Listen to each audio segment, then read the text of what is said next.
میاں محمد نواز شریف کن یقین دہانیوں پر ملک واپس لوٹ رہے ہیں؟ پاکستان تحریک انصاف کے اندر ایسے کون سے لوگ موجود ہیں جنہوں نے اپنے ہی لوگوں کی مخبریاں کر کے پیسے وصول کیے ہیں؟ کیا حکومت کے اندر موجود لوگوں نے خود پاکستان تحریک انصاف کے لوگوں سے رابطہ کر کے یہ کہا کہ حکومت کے خلاف تحریک کو مزید تیز کرنا اور ایک ہی طرح سے وار کرنا؟ آنے والے دنوں کے اندر پاکستان پیپلز پارٹی کے تحفظات کس حد تک دور ہوں گے؟ جمعیت علماء اسلام فے کے بارے میں پاکستان تحریک انصاف نے اپنے موقف میں تبدیلی کیوں لائی ہے؟ کیا پاکستان کے اندر ایسے بھی بھیکاری موجود ہیں جو سوا کروڑ روپے ایک رات کے اندر ہی کھا گئے؟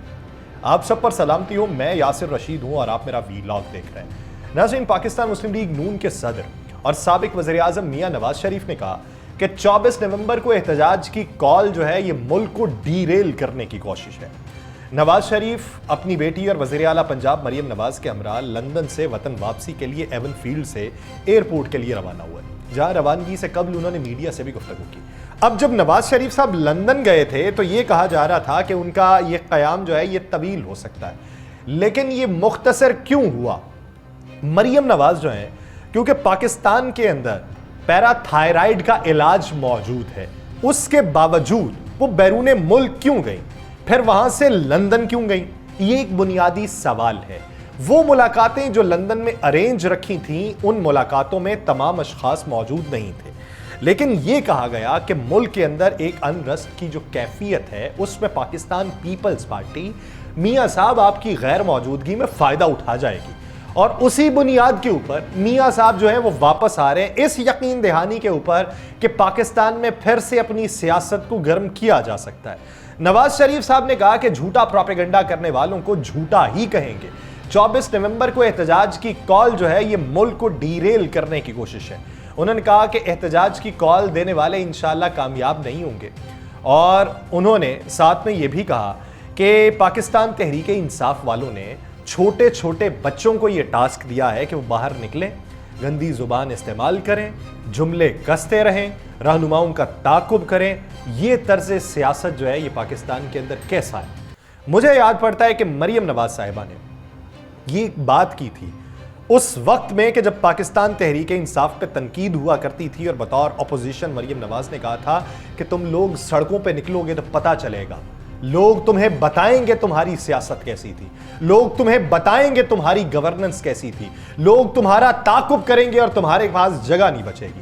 اور آج اسی طریقے سے پاکستان مسلم لیگ نون کا تعاقب ہو رہا ہے۔ میں ایسی سیاست کا قطعی طور پہ روادار نہیں ہوں، لیکن جب آپ اپنے ایک حریف کو دبانے کے لیے ایک نیا طرز سیاست اجاگر کریں تو پھر کہیں نہ کہیں پہ وہ گلے تو ضرور پڑتا ہے۔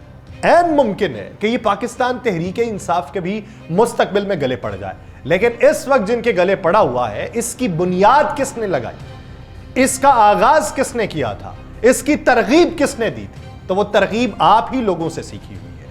آپ ہی لوگوں کی طرز سیاست جو ہے وہ طویل دورانیے کے اوپر محیط ہے، اس لیے بہت سارے آپ کے اپوزیشن میں رہنے والے لوگوں نے آپ ہی سے سیکھا کہ آپ کس طریقے کی سیاست کرتے ہیں اور اس کا کاؤنٹر کس طریقے سے کیا جا سکتا ہے۔